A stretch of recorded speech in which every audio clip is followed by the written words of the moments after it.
baraha bulshada Soomaalida 24 saac u dambeeyay waxaa hadal hayn iyo yaab ka dhaliyay nin maskaxda looga jiro lagu dilay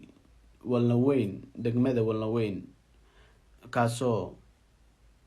waliba markii si foolxun loo dilay lagu dilay dhagax iyo budad wax nooca lamida la gubay ugu dambeyn balse maahan markii ugu horeysay Walnaweyn ee lagu gubo qof madaxa looga jiro haddaad xasuusataan sidaan oo kaleete aana qabiil ayaa 2019 isla nin waalan loogu gubay ninkaas oonan ka warqabin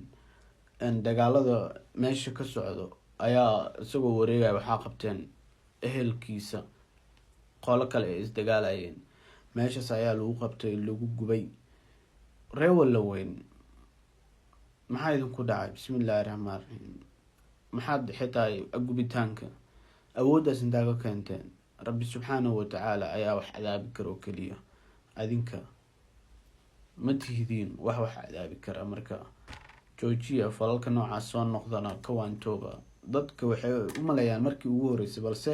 waa markii labaad hadaad dib u raacdo ama aa og tahayba arrimaha reer Walnaweyn ka socday waa markii labaad waliba arrinta la yaab kale ayaa kii horena la gubana madaxa ayaa looga jiray